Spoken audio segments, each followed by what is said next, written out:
As we know, African foreign ministers are gathered in the Rwandan capital, Kigali, for the African Union Summit.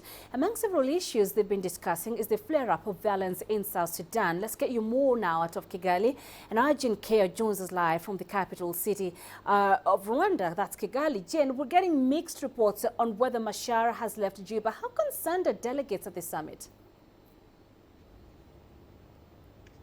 Well, Penina, there's certainly a lot of concern, plus a lot of diplomacy that's going on between Juba and the African Union.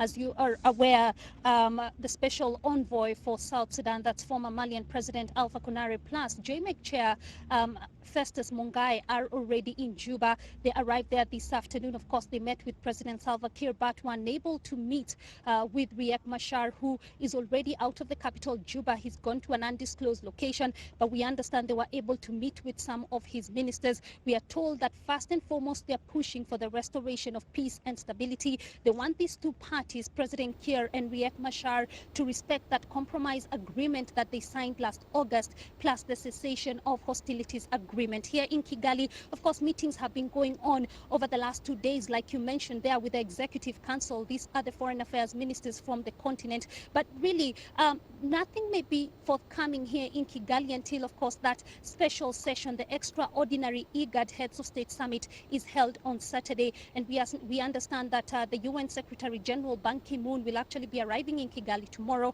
Remember, he's called for an arms embargo and sanctions against some of these leaders in South Sudan. Penina? Well, and we know, Jane, that President Kiir has been meeting with AU officials in Juba. He says his government is still intact. Does the AU believe that?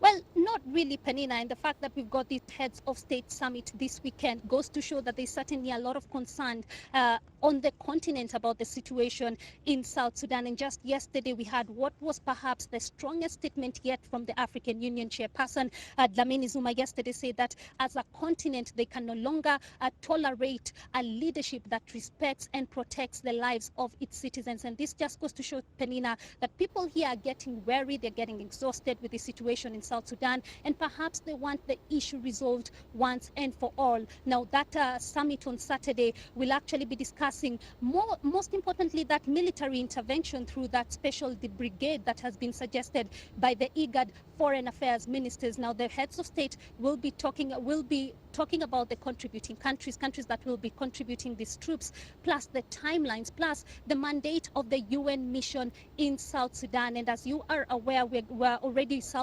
President Salva Kiir has said that he will not be accepting this special intervention brigade, which goes to show that he believes that he's still very much in control.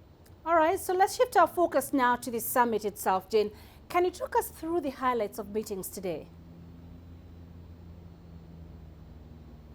Well, over the last 2 days, the meetings here have just been more about the Executive Council, the foreign affairs ministers who basically set the agenda for the AU summit before the heads of states can finally get here. And of course, some of the key issues that have been discussed is that funding of AU peacekeeping missions on the continent, plus the upcoming elections of the African Union chairperson, even though ECOWAS has put a proposal that these elections should be postponed until January. That was an issue that was being discussed today. We've also got another issue, an issue that has generated a lot of excitement here, and that is the launch of the African Union e-passport. Penina? All right, let's leave it there for now, Jane. Thanks very much for those insights. Jane Kea, live for us in Kigali.